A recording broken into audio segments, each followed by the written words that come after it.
Hello, magandang gabi everyone. Motovlogger here. Nagbabalik, Boss Ed nga pala.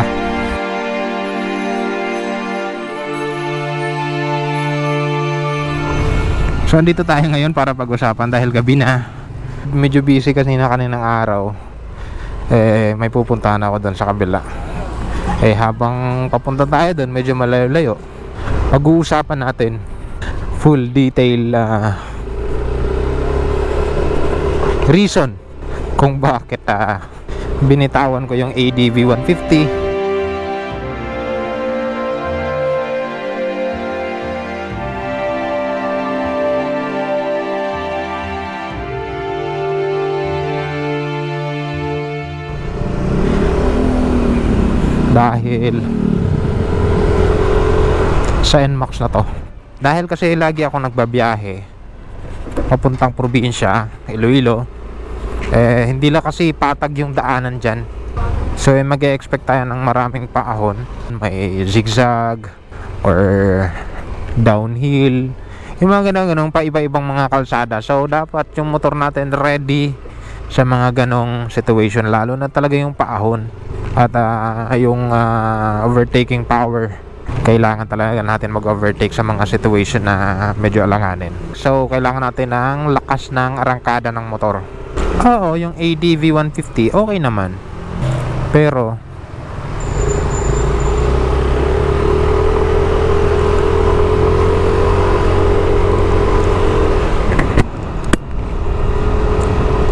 dahil 2 valves lang siya, medyo nahihinaan ako pag may angkas.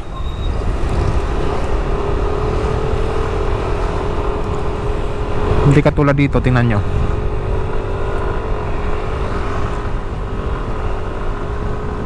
Grabe lakas talaga. Konting birit mo lang talaga ng NMAX na to. Ito talaga yung dahilan Parang kinikiliti talaga ako nito Dahil medyo mabigat kami, dahil may angkas ako na OBR ko. So kailangan ko ng medyo malakas na motor pagdating dun sa mga overtaking. Kailangan ko ng overtaking power na hindi ako bibitinin pagdating sa mga instances na kailangan nating mag-overtake. So bago ako nagbenta ng motor ng ADV 150 natin, naghanap muna ako ng motor na para sa akin o para sa aming mag-asawa. Kumbaga para sa mga rides namin na hindi ako bibitinin sa lahat ng oras. Overtaking, mga pahon, nandun sa list ko yung ADV 160, PCX 160 na road sync, tsaka yung NMAX standard o di kaya TechMax. Pero yung tatlong yun, may primary option ko lang naman yun. So need ko talagang pumili lang ng isa kasi hindi naman natin kaya o hindi naman natin afford yung bilhin lahat. So dahil ADV 150 ako, kinonsider ko agad yung ADV 160 na ipapalit sa ADV 150 natin. So dahil may angkas ako, kailangan ko ng comfort na motor na medyo babagay sa aming mag-asawa, na hindi ako mahihirapan, hindi kami mapapagod, at mataas yung comfortability level. Tsaka dun pumasok yung mga touring motorcycle na kailangan ko.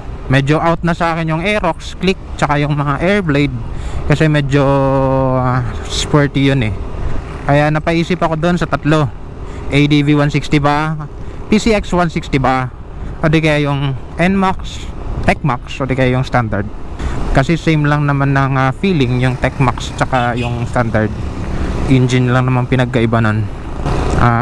Una, pinagpilian ko sa kanilang tatlo, sa ADV 160, PCX 160 tsaka NMAX, yung looks.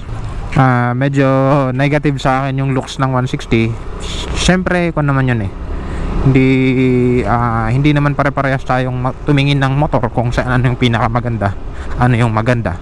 Pero para sa akin, hindi para sa akin yung looks ng PCX 160. Dalawa na lang ang kailangan kong pagpilian, NMAX tsaka ADV 160.